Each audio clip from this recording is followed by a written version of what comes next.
I love you.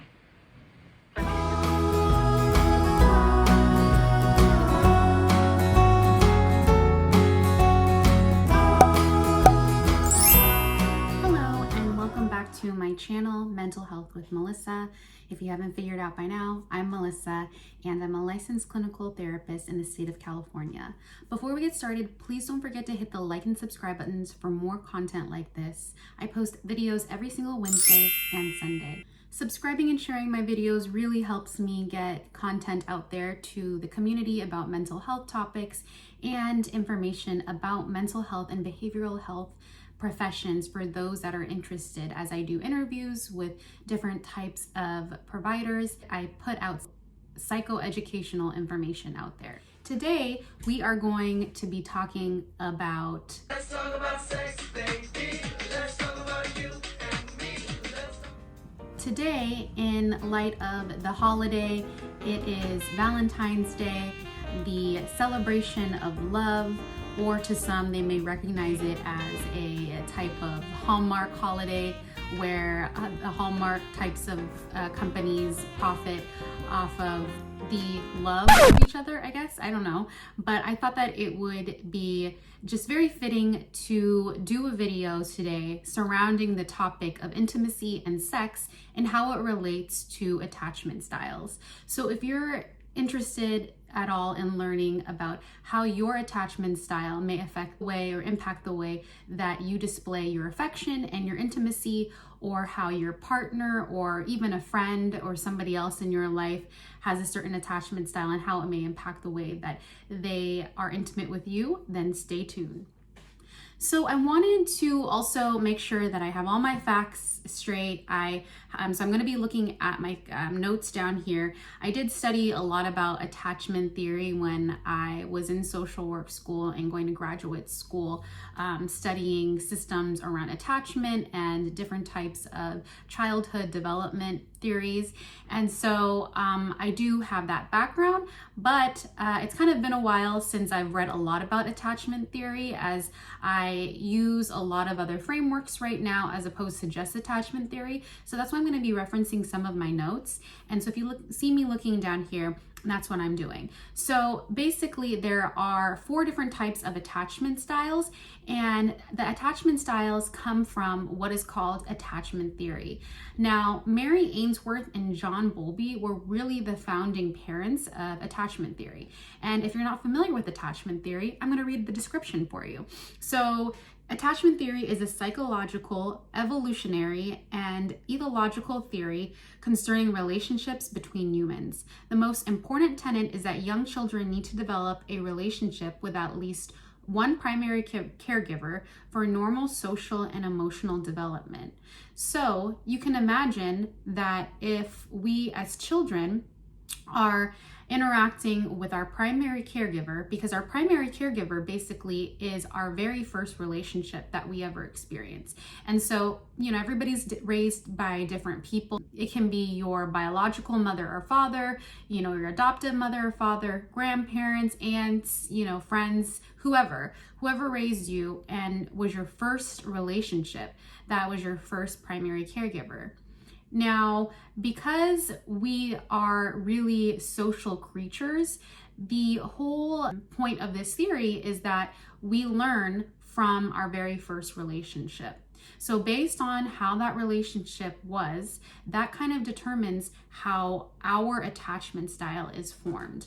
So if you had a more insecure type of attachment with your primary caregiver, then that's probably going to impact the way that your attachment style is with your friends and with your romantic partners. And the same thing goes with a secure attachment with your primary caregiver. That's definitely going to affect the way that you have your friendships and, again, your significant partners. So in this theory, there are 2 types of attachment styles. There's the secure attachment and the insecure attachment. Now, the Now, the secure attachment is really just that. It is a secure attachment. It poses that when you had your primary relationship, that you really had a good relationship and that you had a positive view of yourself, positive view of your caregiver had a very healthy way of communicating with you and showing you love and effective interactions. And so as a result, you were able to carry that on later in life. So there's only really one subset, actually no subsets of secure attachments, and that's just that they're secure. Now, under the insecure attachment, there are three subsets. So there's the anxious-preoccupied, there's the fearful-avoidant, and lastly, there is the dismissive-avoidant.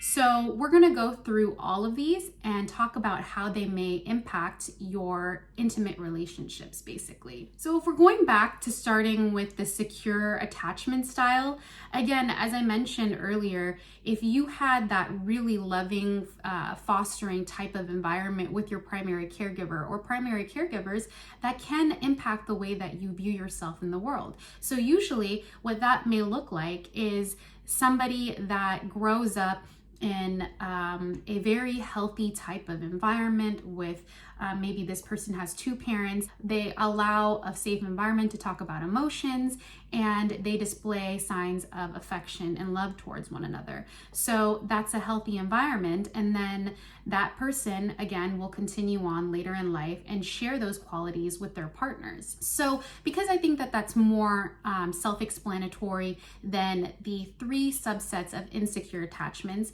I'm not going to really give you an example of a character that fits that mold, because I think that just describing it, we have a general idea, right? So now in going through the three subsets of insecure attachments, I am going to be taking characters from pretty well-known shows, using them as examples that kind of fit the mold of their particular insecure attachment style, just so you can better understand what that looks like.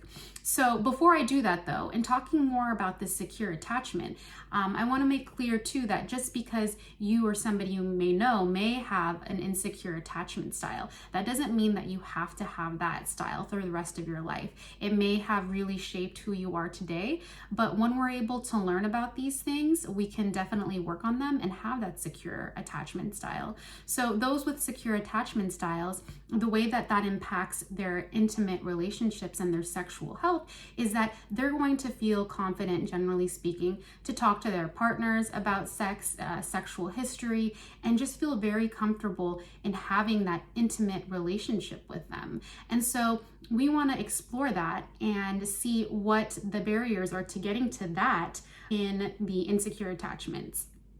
Next are some of the insecure attachments that we were talking about earlier.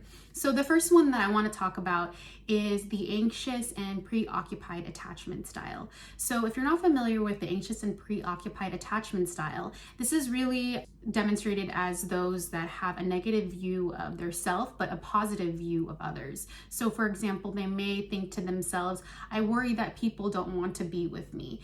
And so they may put in extra effort to please their partner, as opposed to making sure that both parties in the relationship are taken care of, essentially.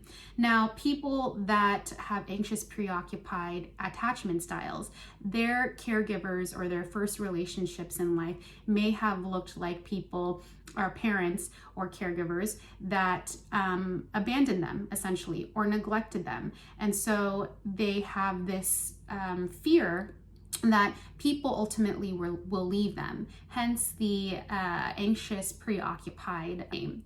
So I wanted to use an example of somebody from a show. If you're familiar with the HBO series Euphoria, the main character of that show, her name is Rue, and she is a good example of somebody that has an anxious preoccupied attachment style. So in the show, we see that her father passes away when she's younger. And now this doesn't mean that he abandoned her, but we see this major caretaker in her life, one of her first relationships in life, pass away at a very young age. And so she's left with this void. So she no longer has that figure around anymore. And then later, kind of as the show develops, we see her make this friend with this other character, and I can't remember what her name is, but she is another main character in the show, and she's blonde and has long hair. And we see that Rue really falls for her. And so then they end up having an intimate relationship. But throughout, we see that Rue is so afraid that she's going to lose this person. And this person, at the end of the day, isn't romantically interested in Rue like that. And so this affects their relationship, obviously. They maintain their friendship, but Rue is so afraid that she's going to lose this person. So that's an example of a anxious preoccupied attachment.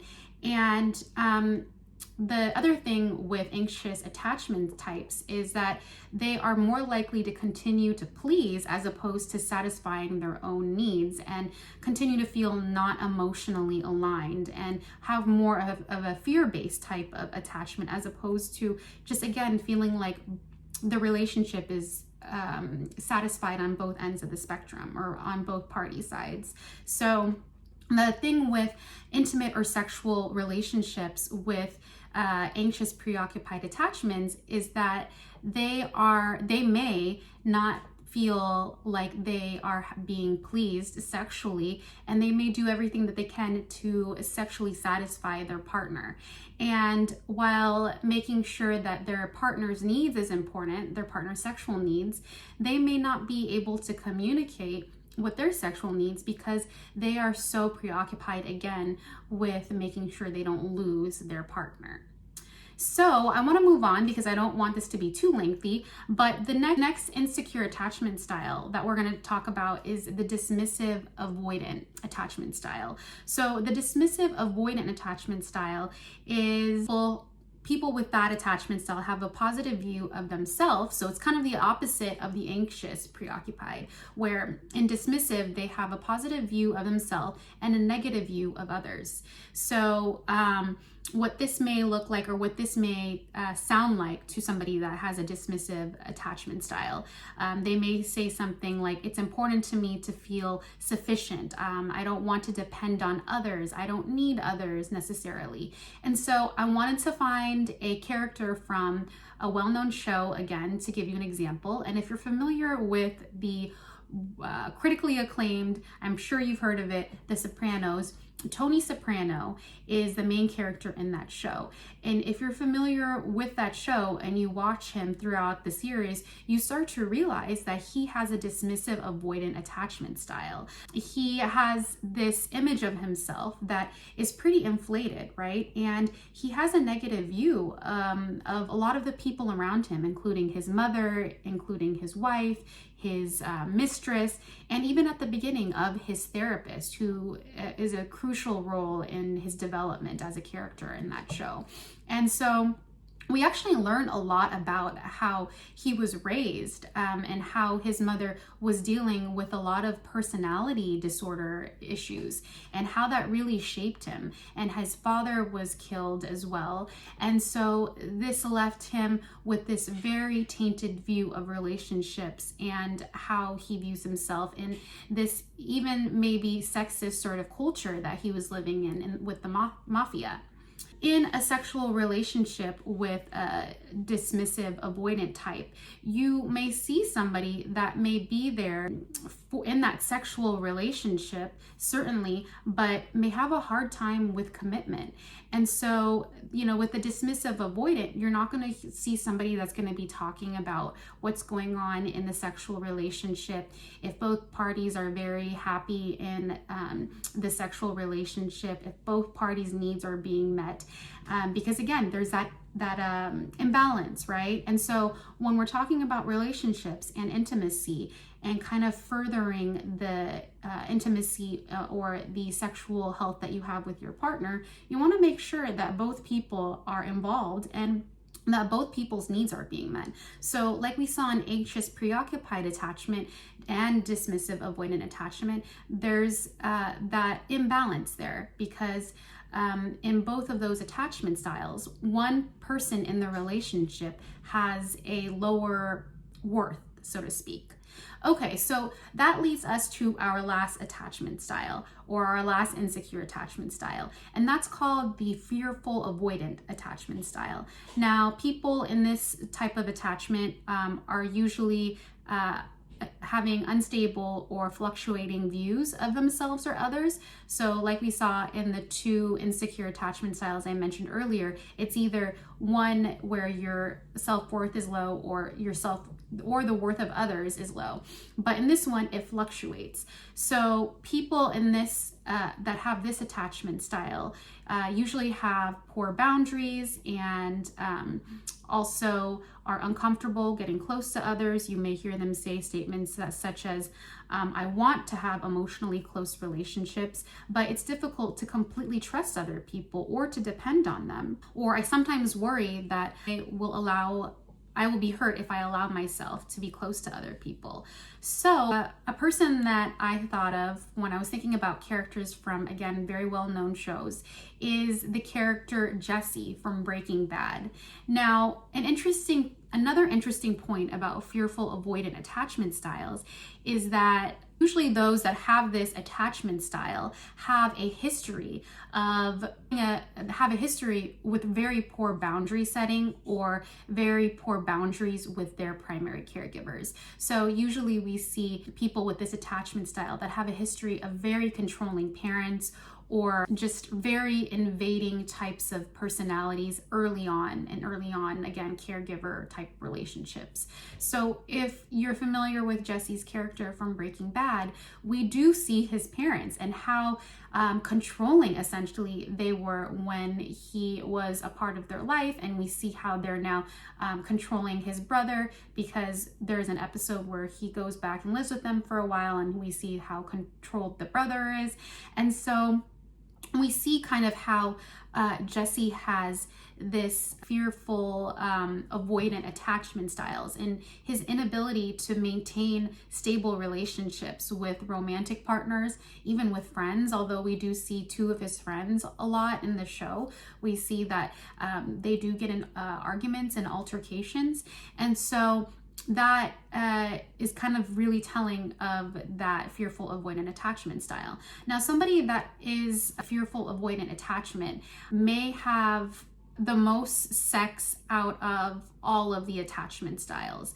Now, because again, there's such poor boundary setting in this attachment style, somebody that may have this attachment may feel that if they're in a relationship, they'll just have sex just because they don't know how to necessarily assert their boundaries.